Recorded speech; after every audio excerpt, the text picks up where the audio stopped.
welcome everyone. I'm really glad you all showed up. Barring blackout, we're here and we're excited to have Doshi and Levien here to give a discussion with Julie Lasky. Before they begin, before I introduce Julie, I want to do a few thank yous. First to Moroso, particularly Ben Watson and Patrizia Moroso, who are here today for making this possible. Also, Education, Andrea Quintero and Caroline Payson and their intrepid team who are here, stuck it out, even though everyone else evacuated the building today. And then certainly the designers, Nipa, Doshi, and Jonathan Levien. We're really, really honored to have you and have your furniture here. It's really just wonderful.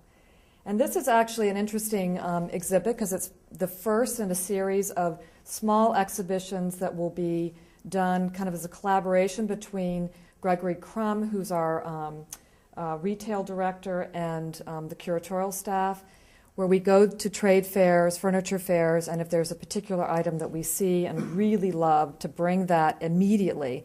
And I think this is the first time we actually were ready before a furniture manufacturer was ready, or before the product was ready to be to go on display, because we could have had it in May, but we had to wait. So anyway, but we're thrilled to have it.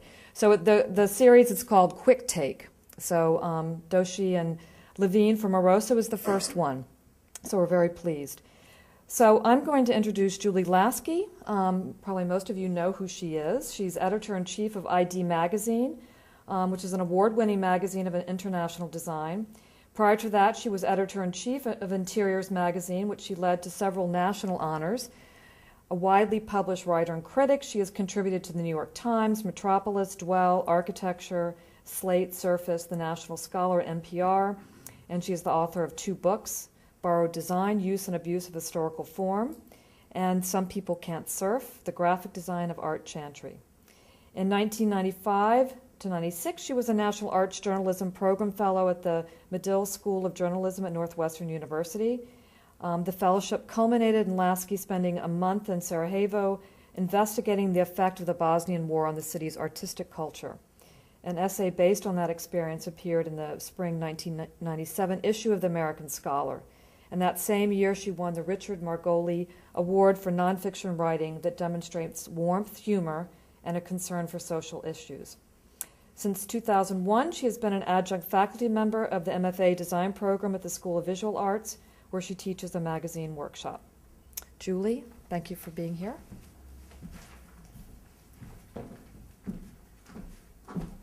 Thank you, Matilda. It's really a great honor to be here.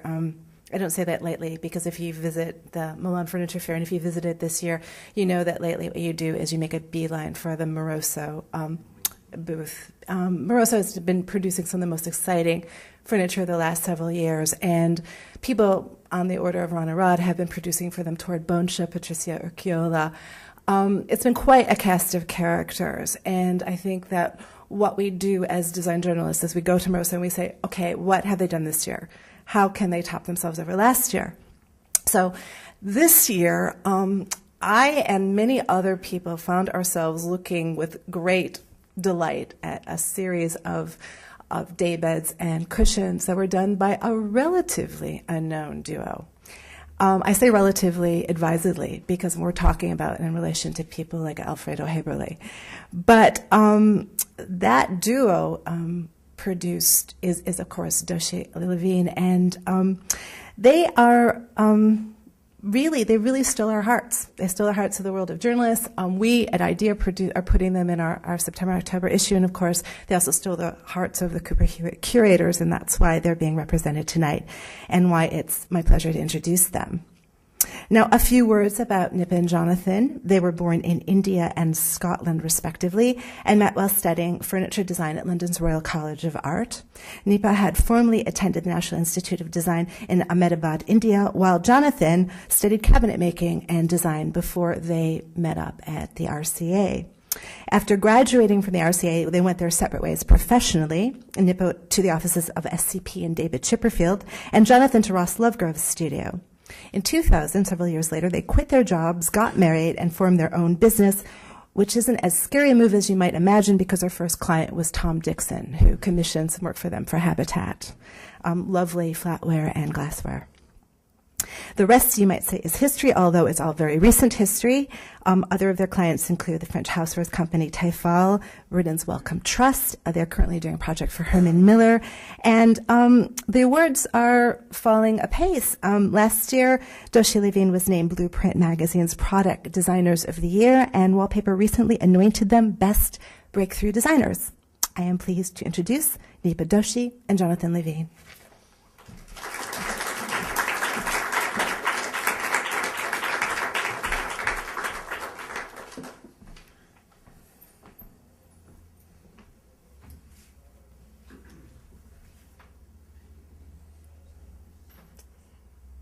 Should I start?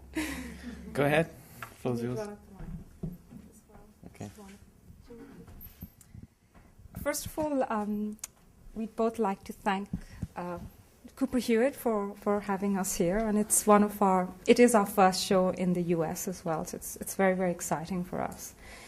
Thank you very much. Right from when we were students at the Royal College of Art, Jonathan, my friendship was very much based on working together. And we were also the most exacting critics of each other's work right from the start. Yeah, and Nipa said to me at college that at one point, she said that I don't think I can be your friend if I don't respect your work. And I think at the time I wasn't really pushing myself hard enough, but that comment certainly did the trick. So we went from there. And how do we go to the next slide? You press that button there. There you go. Before setting up Doshi-Levien, I actually went back to India, and you know, my design education, especially in India up to that point, had been very much about minimalism and Bauhaus. And I used to find it very difficult because what I was taught inside college somehow didn't reconcile with the world that I was growing up with, which was very celebratory, irreverent, mixing materials, about decoration. And, you know, so there was this contrast between what I was learning and what the world outside was. And being at the Royal College really gave me new eyes to go back to my country and say, well, what can I really play with? You know, well, how can I challenge design, craftsmanship, culture in the work that I do? And this was my first project in a way with a series of master craftspeople, wood turners. And just to let you know, I actually cannot make anything. So I'm very used to working with people who make things, and I love makers. I think I have this kind of feeling for people who can make things. And I kind of thought, well, you know, how do you mix the natural with the artificial? So I used formica, which we have so much of in India, with very expensive and precious rosewood. And I really wanted to challenge the perception of materials, but also challenge what people think of as ethnic design coming out of contemporary India. So as Julie was saying, the first major break for us was the cutlery commissioned by Tom Dixon.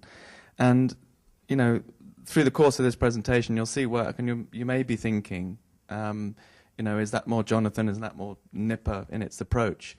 This is definitely pure me, in a sense that,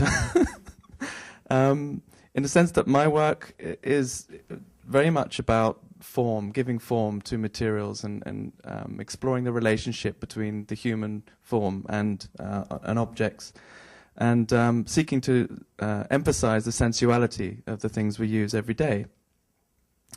And this is the stemware we did for Habitat. Our first really, really, really big break was the cookware we designed for Tefal. And this is a project where also, the first project where Nipa and I really sort of started working together, sort of properly. And it was on a trip to India. I noticed that this was in 2000, yes. And there were a few international brands there at the time. It was still pretty niche for them in India. And I was trying to sort of see how they were fitting into the Indian scene, and how they were relating or adapting to Indian culture.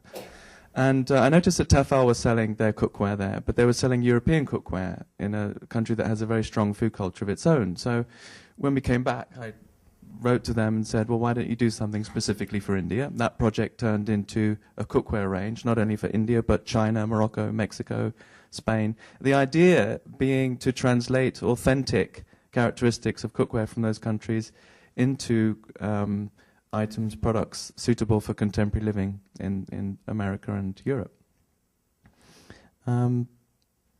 So this is the tagine for Morocco, and it actually has a ceramic base because, but the base is fluor-turned aluminium.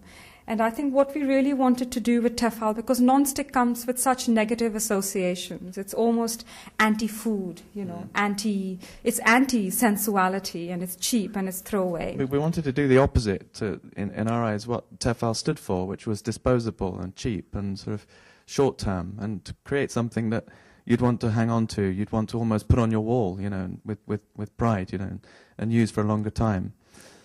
So Tefal, you know, I mean, some of you might know Tefal cookware, where it's everywhere. And, you know, when you look at the underside of their pan, they just print this pattern which just says, we are technological. You know, it doesn't mean anything.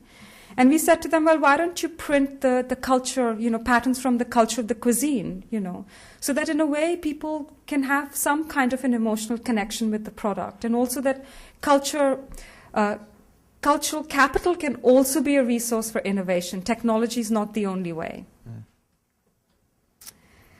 And I really enjoy it in a way when you can't place things, when they reference lots of different cultures rather than just one. And I think I like to think of universal design as something that somehow appeals emotionally to people from different parts of the world, rather than just being homogeneous. So for me, universal design is not rootless or meaningless, but it has meanings from a lot of different parts of the world. And I think that what we've really found over the kind of last few years is that the quality of the work that we do largely depends on the imagination of the client and the commissioner. And this is kind of something that we felt with the Wellcome Trust, which is the world's largest medical research charity. They give away £1 million a day, founded by Henry Wellcome, an American gentleman who used to own Glaxo Wellcome. So based on a feature on our studio which showed the collection of objects and products and paintings and ephemera that we collect on our travels, the curator then thought that we could actually do window installations to communicate their history and their current medical research to the general public. So these are kind of two 40-meter windows that we had to... 40 feet. 40 feet, sorry. 40 feet. And we had 16 months to communicate their story to the general public. And because they're very much about health and well-being, and we said, well, how can you communicate about science and very high-tech science in a way that actually appeals to people rather than showing the insides of intestines or diseased bodies, you know. So we kind of had two windows next to each other. So we made one into a word window, which said, the first window said, how are you? Which is a kind of a question you're asked almost every day, and you always say, fine. So we, you know, regardless of how you're really feeling.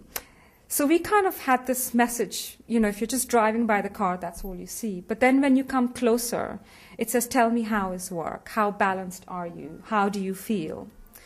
And all the work, although was generated on the computer, it was then meticulously hand-painted onto these boards. And next to it, we created a theatrical well-being center. And I think this project was very interesting for me personally in a way, because I kind of, you know, I do paintings and I work with color, but it was the first time I actually had the opportunity to really do something for a client. So this was our presentation was a miniature painting to them. And this is the translation, which was a medical, it's like a fictitious well-being center where you have a doctor who could be a healer from Africa, India, China, could be a man or a woman. And the doctor is wearing a stethoscope that can listen to your heart and your soul, and it can even talk to you through a speaker. And all the objects, in a way, were custom-made by expert makers in the UK and in India. For example, the privacy screen was embroidered by fine craftspeople in India. that's just the other half of the window because it's too long to show on the screen. And some of the objects we made for this were intended for production. And if they didn't have a budget to make it, then we said, okay, we'll just paint it. Yeah. But also, I think it's the first time we actually used our skills in industrial design to, in a way, make useless objects, And that was a difficult thing, for designers to think, well, what's the purpose? But it's to communicate and it's to tell a story. So that was a doctor's bag with, the crystals embedded on it. And this was a healing dress that references a project called My Skin, funded by the Trust. So it has these paper silk bandages embroidered on it, where you use your own skin to heal burns and stuff like that. And this is just to tell you that we changed the installation after 4 months, and now the words were curiosity funding. And the idea was that that's what the Trust do. They fund exceptionally curious people, and we kept the eyes that became the symbol of curiosity. And that was the window, which was a cafe with rotating zoetropes with animations inside. You have the financially independent Times, which means the Trust doesn't need money. Then there's a board which says we do not accept cash, checks, tips, or gold because they don't need money. It says we don't sell drugs because they're not a pharmaceutical company. The menu board has all the money that they give away. So I think the whole series, in a way, was based on the idea of combining technology and design with storytelling in a human and accessible way. And at the same time that this was going on, this elaborate window installation, we were designing a range of kitchen tools for Tefal that were concerned with being very affordable, commercial, and with very strict material constraints. And this range of tools was intended for the smallest kitchen in Hong Kong, and each tool to be retailed for a maximum €5. So that's giving you some idea of the contrast and the sort of projects that we do. And this range was called Wood, and it's made of silicon, bakelite, and stainless steel. And we asked many people what their favorite tool was that they used in the kitchen, and they said the wooden spoon, despite the fact there's shelves of plastic utensils that you can get. So we adapted that typology of tool into a range that was using contemporary production. I think in some ways, Jonathan and I, we love the objectness of products, whether it's €2 or 2,000. I think in some ways we put the same amount of love into it because we love things, we love made things. Mm.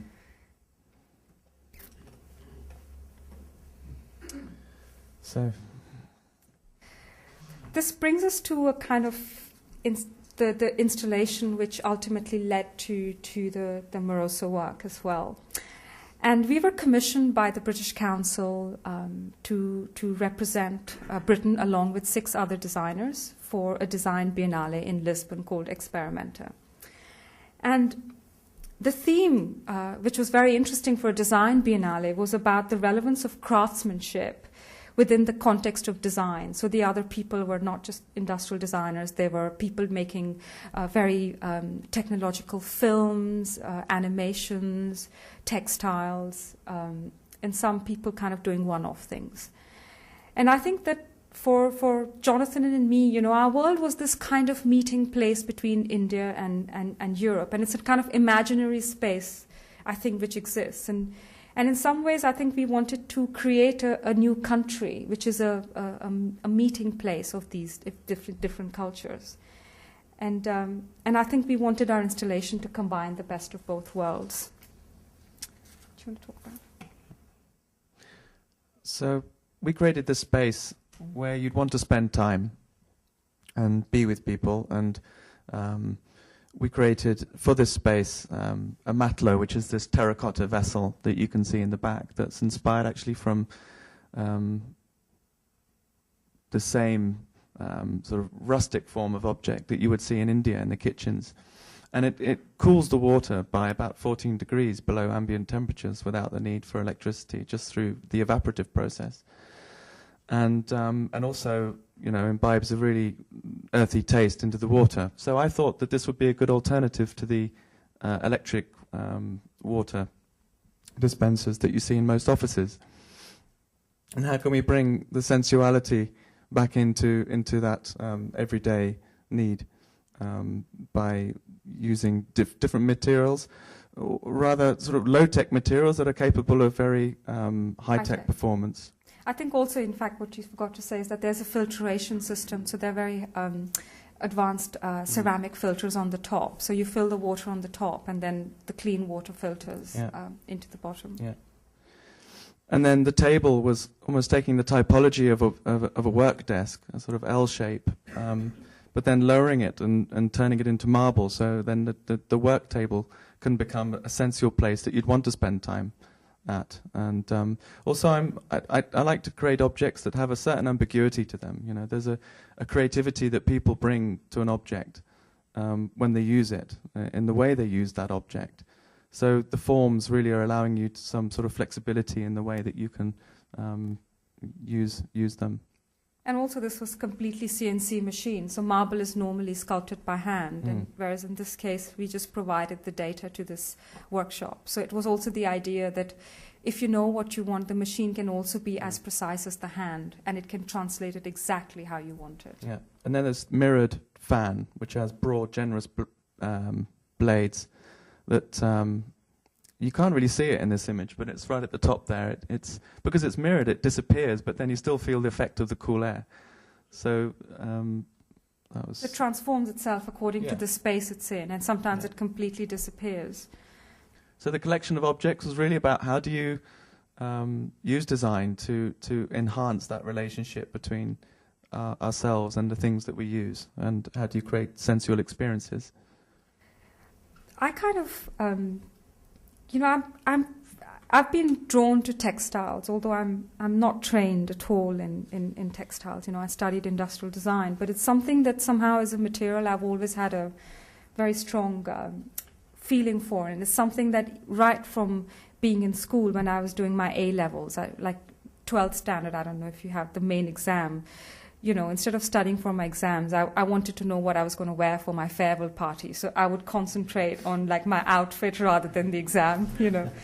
And I kind of knew that that's where I really lose myself, is when I'm commissioning things or working, working with makers. So while I was doing the project in India, it was very hot, like it is in New York, around 47 degrees, a bit hotter. And I thought, well, you know, traditionally, what did we wear in that weather when we didn't have air conditioning? We didn't have, you know, ways to cool ourselves artificially. And I did a bit of research, and I realized there's this fabric called malmal, which is made in Dhaka, which is the finest cotton that you can buy. And I decided to make a dress out of it using, and mangoes are in season in the summer. So, you know, I dyed it a traditional mango color. And I thought, well, what would a contemporary princess wear in India now, you know? And so I kind of created this dress, which actually it really feels like a cloud when you wear it. It's got like 6 or 7 meters of fabric in it. And I was also interested in, you know, the idea that what part of your body, in a way, you know, what you reveal and what you hide, and, you know, what is desirable and beautiful. So I was kind of playing with that, and I worked with a very, very good tailor on the project, which kind of brings us to the latest, the kind of main reason we are here, and our collection for Moroso. And, you know, we wrote to Patrizia in June, and this was following, you know, we were kind of seeing the work that Moroso do, and we felt that out of all the Italian design companies, you know, I think we recognized the plurality and the diversity and the openness in the collection that Moroso were doing. And we really felt that maybe they will understand the work that we are doing, because it's not very pure, it's not kind of slick European design. And this kind of resulted, and, you know, we had a very good meeting with them, and I think that, you know, in February, like 2 or 3 months before the fair, late, yeah. You know, Patrizia came to London, and, you know, and she saw the mattress, you know, one of the samples that I'd done previously, the cream one. And she said, right, done.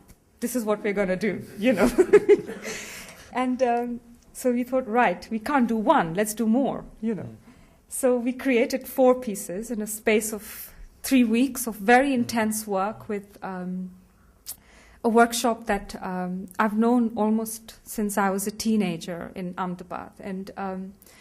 And I kind of always used to, when I was at college, my aunt almost adopted me. And, she had this workshop doing beautiful things from Miyake and Hermes. And, so I'd peek in and kind of want to do something. But somehow, I wasn't studying textiles, I had to do industrial design.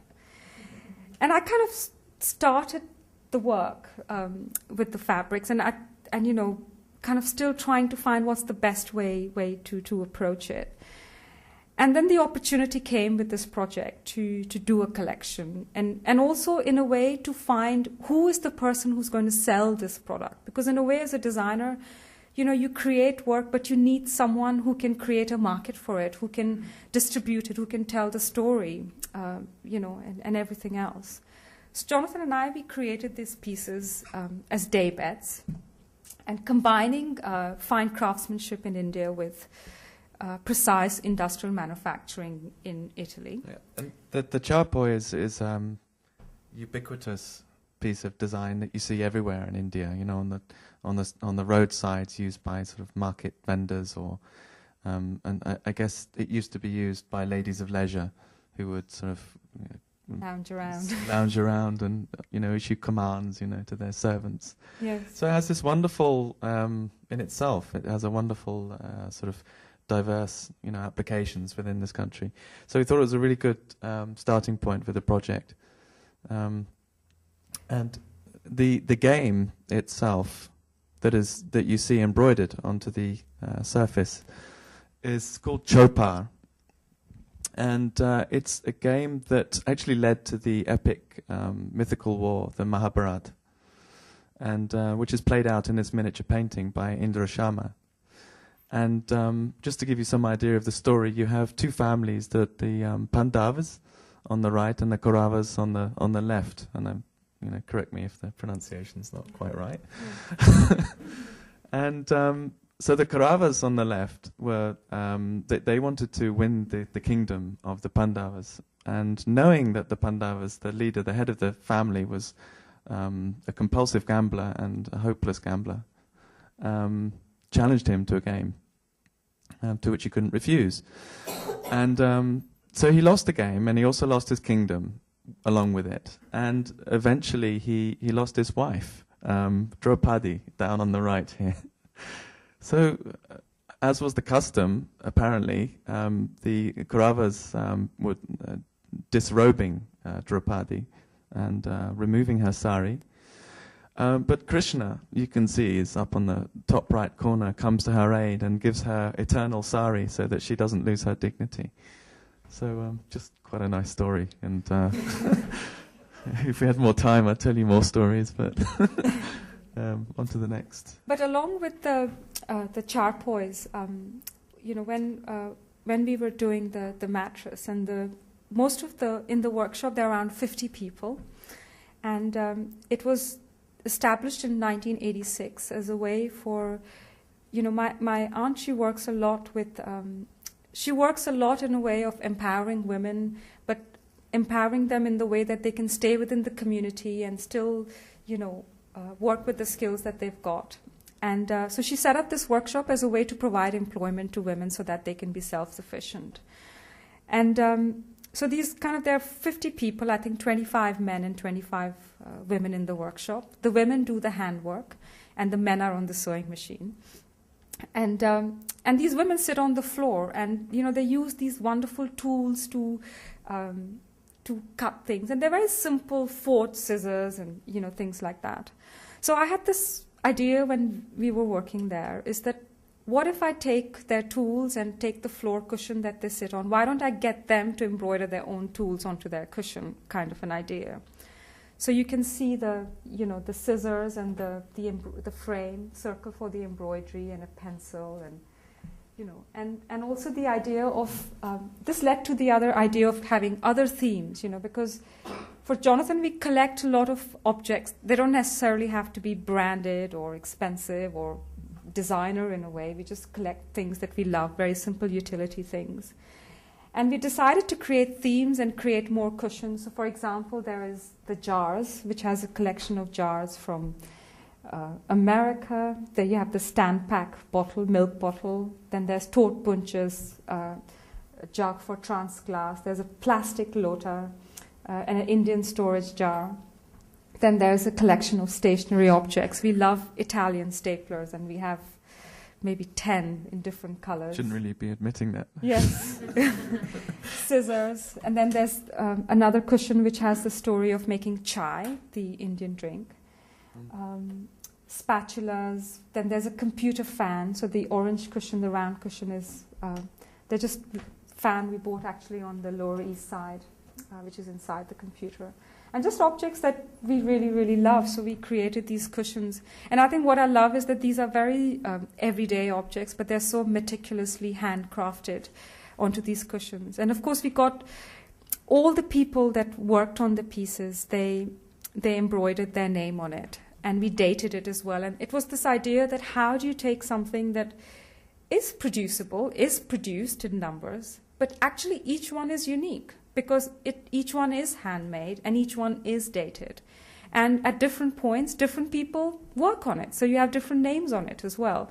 And it kind of challenges our idea of what is craft, because craft, of course, in a lot of developed countries is a solitary activity. It's about expression. And whereas in places like India, craft is a method of production. It's done in communities. And it's very much an alive and living way of making things. So I think, in a way, it's possible because there are people who can make things very beautifully. And I think that brings us to the end of our show. Thank you.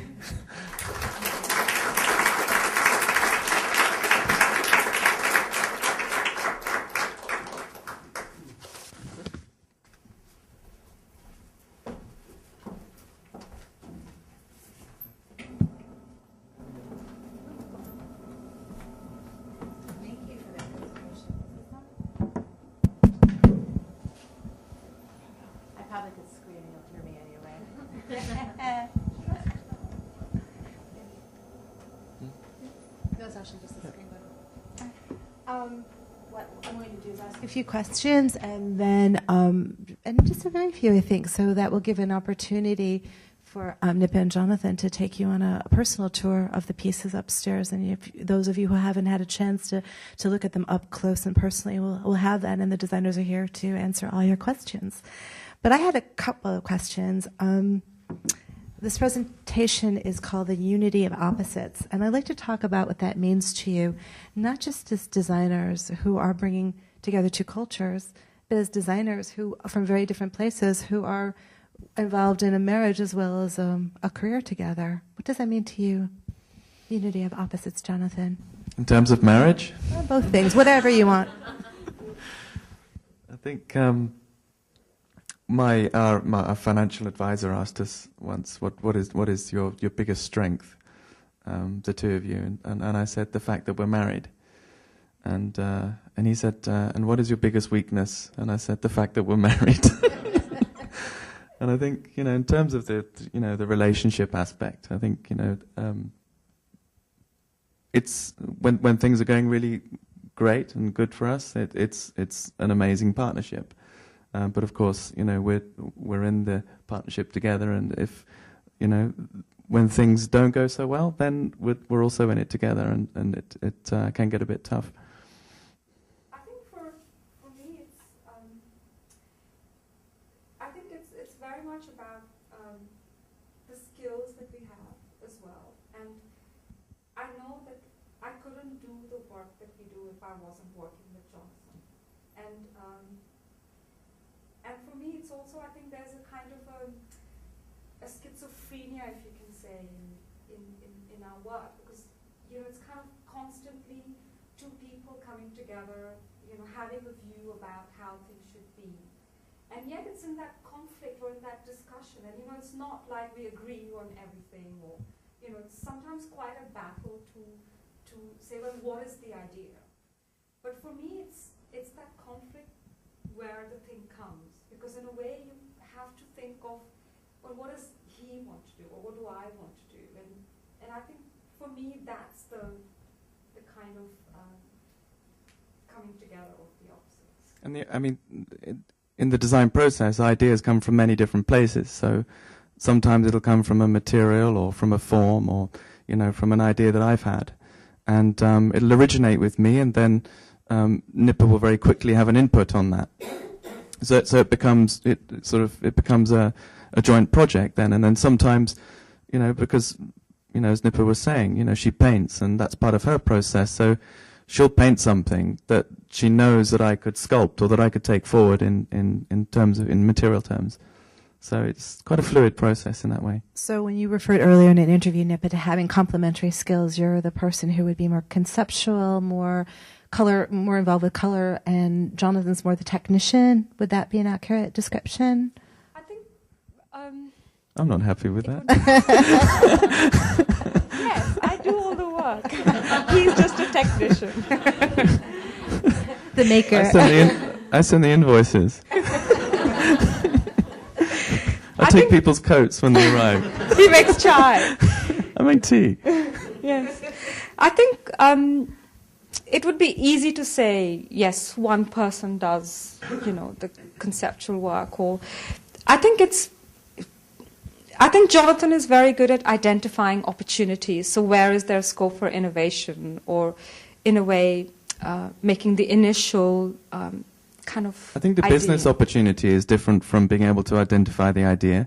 Yes. And I think my strength is definitely finding that business. Like in India, when I saw that Tefal was selling their cookware, and I thought, well, there's an opportunity. So that was a business opportunity. When it came to actually designing the stuff, I think Nipa's guidance in terms of which, the direction the project should take, visually or, in terms of the concept, I think very strong in that sense, yeah. So, yeah.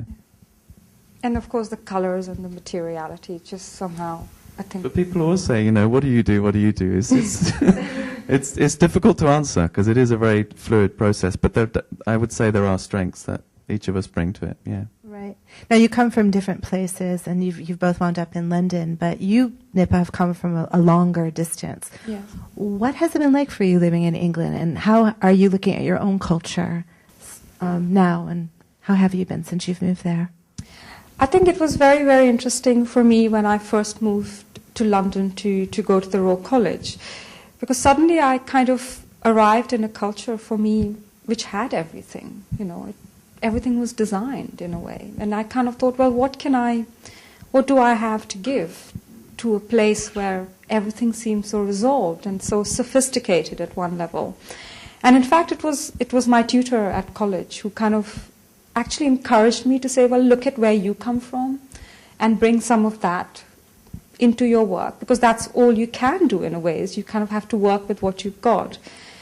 And I think in some ways I needed to come out of India to even look at it now in a way that is fresh, and it challenges, because a lot of, I think that a lot of work that does come out of India is quite predictable in a way. It's either ethnic or it's just without any roots whatsoever.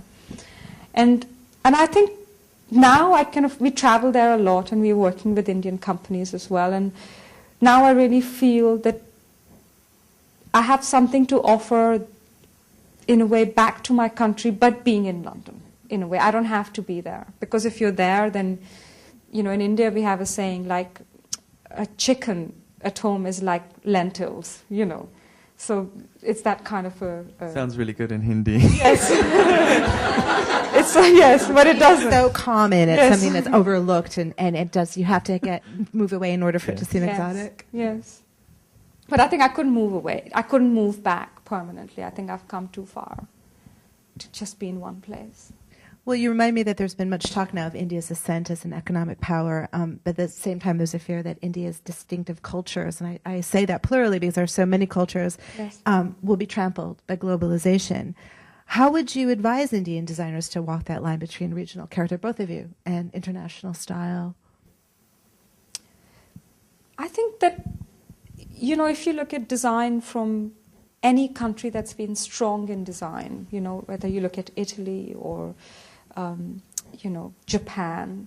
I think the reason it's strong is because somehow they're coming from their roots, and they're challenging things and they're combining it with technology and I think that it's important to know where you come from and not try to be like someone else, because of course everyone actually wants to be like the other.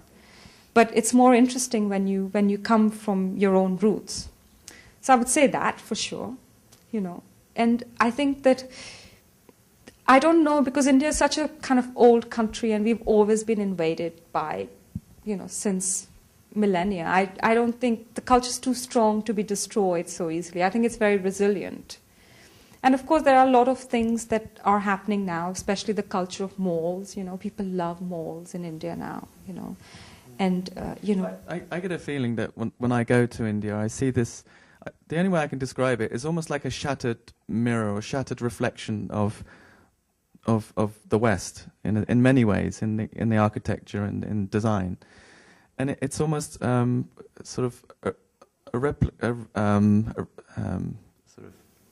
it's a cheap copy. A cheap copy or a repeat of it, but with its own sort of. It's Without really understanding, without having the history or the background or the sort of the roots to those ideas, but repeating them. And I guess that will, change with the more exposure, Indian clients and Indian designers and Indian people have to design internationally. Yeah. I would ask them to go and study abroad, I think. I think that would be the best thing they could do. But then go home again or stay like you. Or, work in both places, I think. Why one? Right. Jonathan, your roots are different, of course, but one thing that struck me about reading up about you is that you come from such a design-oriented family. Your parents had a toy factory, your uncle is a well-known product designer, your sister's a textile designer. How has it affected your career, and will your children have any choice of a profession, do you think? I won't have any children. This is what you asked me if I was going to ask hard questions. I don't have time. No, anyway, another matter. Well, how's it affected me? I could tell you stories about growing up in a toy factory and how I rolled around in sort of reels of fabric, and I had materials and cardboard and tape and knives to sort of make things with, and stamping machines and this whole sort of industrious environment that I grew up in, which must have sort of infused, into me, over time. But I think I've always loved making things, and I left school when I was 16 because I could see that clearly the sort of A-levels academic route wasn't as appealing as making things and using my hands. I knew that at quite an early stage. So I studied cabinet making, but then I saw the limitations there because it was steeped in sort of traditional thinking and that you had to make the perfect joint, and it was more about that than thinking of the relevance of the things we were making. Why were we making those things so well?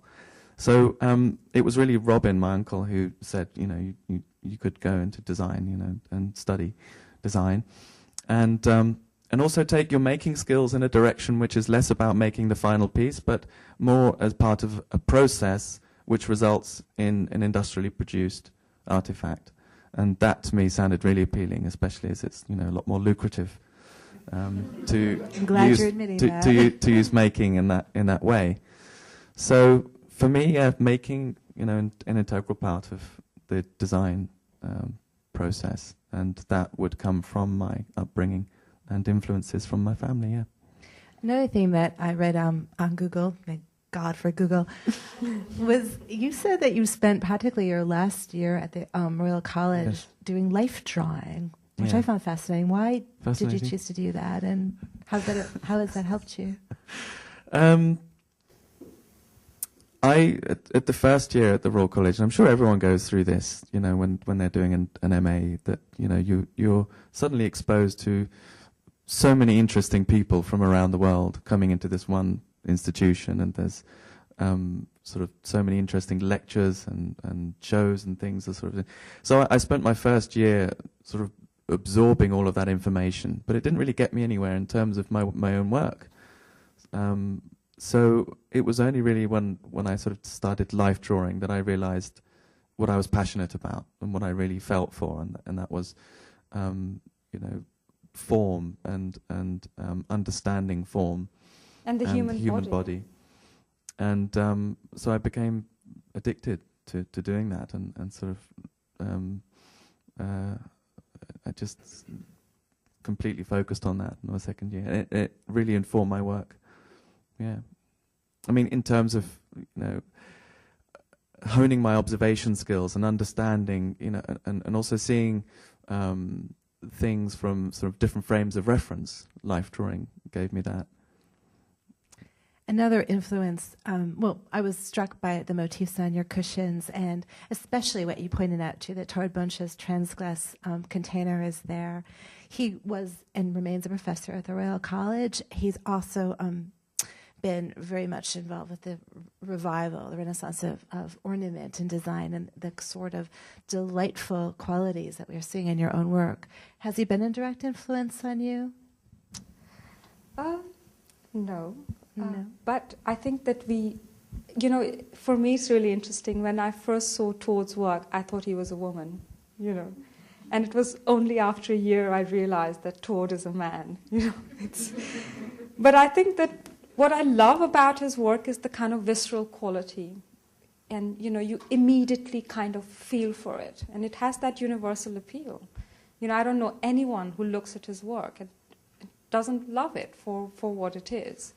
So to answer your question, I don't think he's influenced our work in any way, but I think we admire his work. And especially the bottle of transglass we bought years ago from Contemporary Arts, and he was at the Milan show, and he said, we don't make them anymore in this way, And it was really nice that he could see that, how much we love something that he's done. Any questions from the audience? I think there's a roving mic, or I can just bring you mine. Oh, you have one? Just speak up, actually. It's such an intimate little group. I have one. Nipa, if you're so passionate about textiles and you have such an affinity with textiles, why did you study industrial design?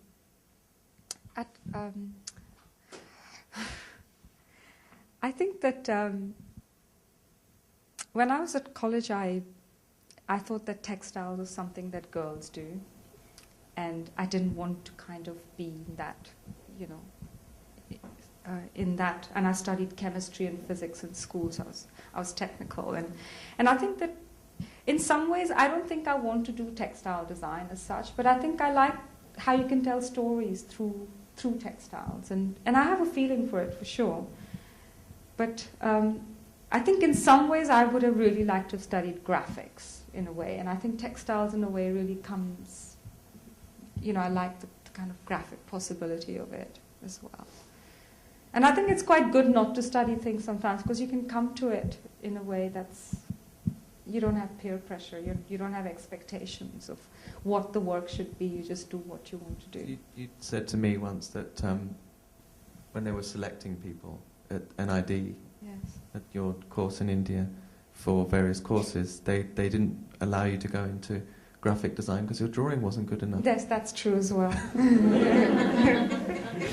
I never got perspective right. Now I can't do perspective. We win projects because of her drawings. So. I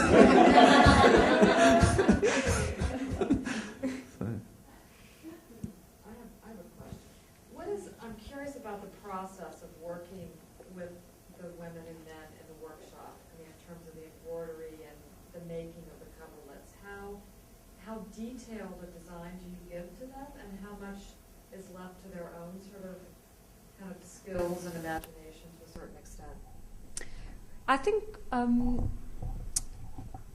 all the pieces that you see, actually going back in a way, I think that in some ways the design is very much inspired from the techniques that these people have. And for me, I never, when I first went to the workshop, I didn't go with a definite drawing. And somehow just being there gave me the ideas of what to do. But then when we kind of finally made the pieces, Jonathan and I, we did very precise technical drawings on the computer. And, you know, all the objects were meticulously drawn. And we did very, very big printouts of the work. And I think in the first instance, so I would say in some ways, you know, we are very clear about what we want, but fabric does what it wants to do as well. And when you start working with the women, they tell you, you know, that, and they have their views about whether they like something or not, but they kind of make it, and then, you know, I look at it and I say, I don't like it, and they said, we thought that too, you know. But it's very interesting because while I was working with them, I really kind of tried to kind of get their feedback. And, you know, I would hold up something and say, what do you think of this color? And they said, don't ask us, you know. Just, you tell us what you want to do and we will do it. Didn't they also say, oh, we've done the name thing now. Do we have to keep putting our names on? So I think that sometimes they kind of don't. But when, for example, when they saw the cushions, I think it was really interesting because, and this is something that I want to do with them, is when they saw the cushions with the kitchen tools on it, they said, why don't you put a pressure cooker, make a cushion with a pressure cooker? And then they started thinking about all their kitchen utensils, you know. And I said, well, you know, we won't do kitchen utensils, but maybe bring an object that you really love, you know. And maybe we can do a series of things that you really like, you know, and then I can draw them. So I think in some ways, you know, the young girls, you can get them to kind of give an input. But with the older, the oldest woman there is 42, interestingly enough. She's a grandmother. But in some ways, you know, they want to do the work. And they don't think of themselves as artists in any way. And they want to be efficient in the way they work. And in a way, I suppose, they don't really have that creative urge. They do, but I don't know if it's kind of come out. I had another question. You know, you worked for Ross Overgrove, you worked for David Chipperfield, high octane offices, I would say. What lessons did you bring from those studio environments, both positive and negative, when you formed your own business? Well, I think when I joined Ross's, I think until then, design was still very much broken up into sort of furniture design, product design, almost sort of in terms of, you know, trades. And working for Ross was really the first opportunity I had to cross from furniture into product design, and to really have the confidence that, you know, with a sound approach, that you can apply design to a lot of different areas, and how interconnected they all are, and how they all need to be sort of seen as one, you know, as one approach. And also Ross's amazing sense of form and passion for materials was something that definitely rubbed off. And I'd say I really cut my teeth in terms of developing a sophisticated approach to form. I think, I would say you also kind of learned how to really fight for the integrity of the idea.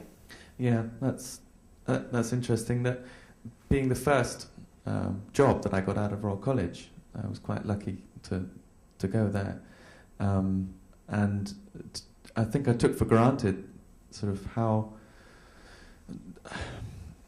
in a way, I didn't realise how difficult it was to get a good idea across and to get it made, because I was working in that environment from word go, and I didn't. But having left, I realised now, I think some of the fights and some of the battles that you know he must have been having to get things made, and some of the frustrations that, you know, come with getting your ideas out there and getting them made as well. And Chipperfield? I kind of worked for Chipperfield for a fairly short time, but I also worked at SCP, which is a furniture brand in the UK. And I really started at the bottom. You know, I was doing production drawings, and I think it was just a very humbling experience for me to work on designs of other designers and to find out about production costs. And, you know, at one point I kind of made myself believe that I loved doing technical drawings because that's all I was doing. But I think what was really, really wonderful about working at Chipperfield was just the people there, you know. And I also learned, I think I learned about the business of running an office as well, and, you know, just to see like how they would, you know, delegate a project.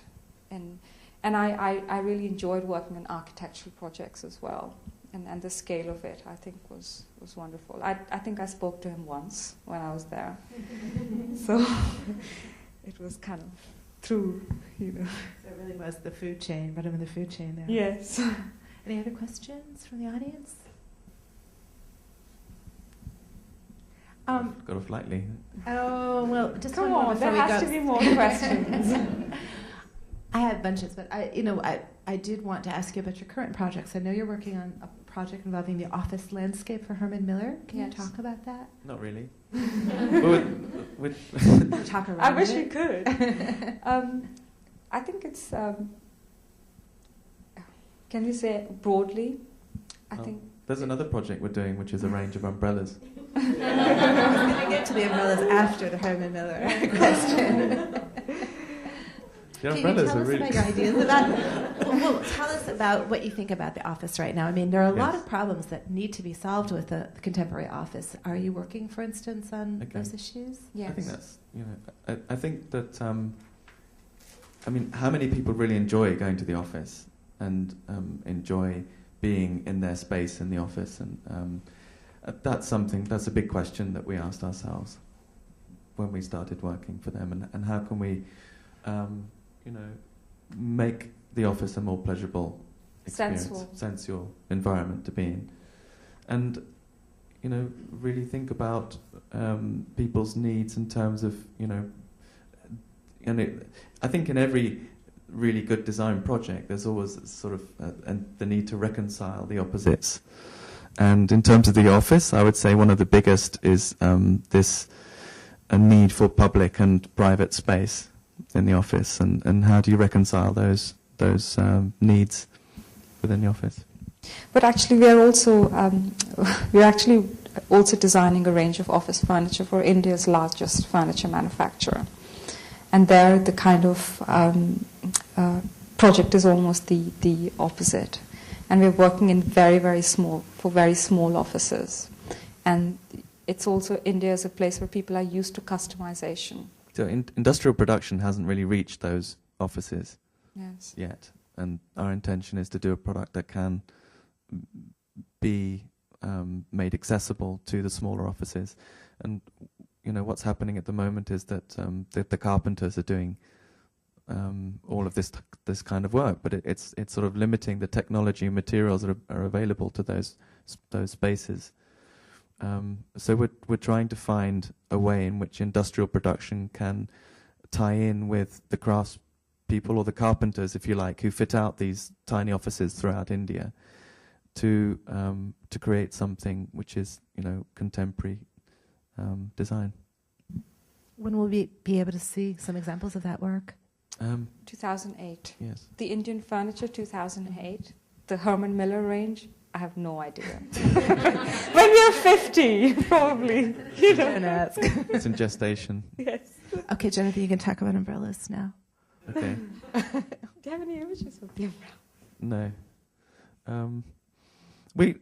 I'm fascinated by the umbrella because, again, it's this coming together of opposites. You know, the textile element and the structural aspect, and it's an object that's used all over the world, and in fact, sort of started in the East as a parasol, and then you know, obviously, it's now an umbrella as well, and so on many different levels, I'm really intrigued by the umbrella from the point of view of the expression of visual identity. The structure of it, and the fact that it's a really poetic structure or form that I think hasn't really been explored, and so that's what we intend to do. And we've designed a few pieces that do this. We've designed one which is, I mean, the umbrella structure is very difficult to improve. We sat down and thought, well, how can we reinvent the umbrella without doing something stupid? And it was really difficult because it's such a fine solution. So in the end, we decided that, you know, we do something that maybe wraps around your form, so you can sort of change the length of the ribs, for instance, and do something that sort of comes down your back, you know, cocoons you almost. And then there's another one which is almost seeing the umbrella as a hat.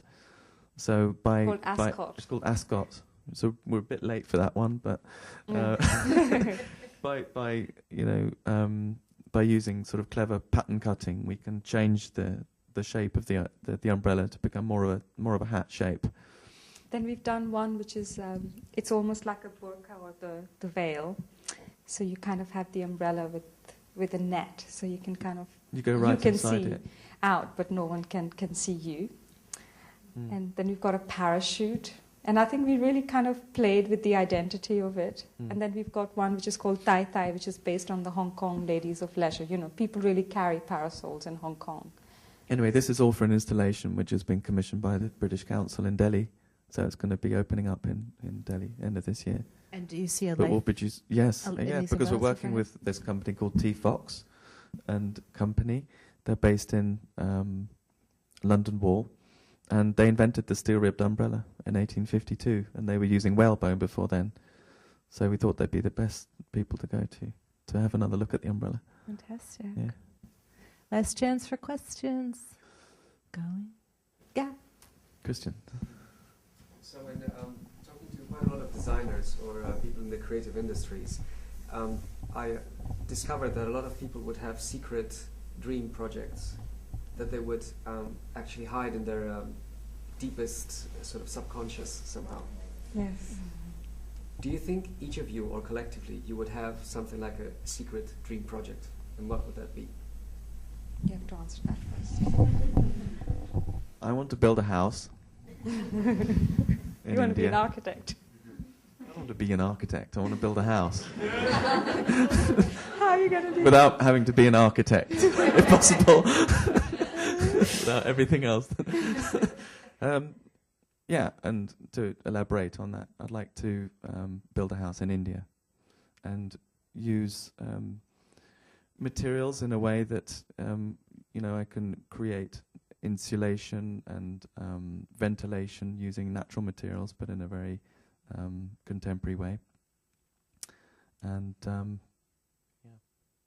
I think I would like to design the set for a play or a Bollywood film, and create the costumes for it as well. I think after that maybe a car. I don't know, but yes, I'd love to do a car. And I say to people, I'm going to design the next BMW, and they say, "Are you?" I'm like, "Not yet, but I will." No, we've written the letter. Talk to Chris Bagel about that. Actually, we wrote to Kevin Spacey. You know, he's the creative director of the Old Vic in London, and I would love to design a play for him. That would be great. If Kevin Spacey's out there listening. No, he called me. Yeah, it's interesting. And BMW, of course. Oh, I think we have a closer connection to BMW here. Yeah. This is like a crossover culture question for both of you. You've both now, one is living from Scotland to India, from India to London. What product would you bring to each different culture that is not in your own? It's a design question, the design product. That's a really difficult one. You go first.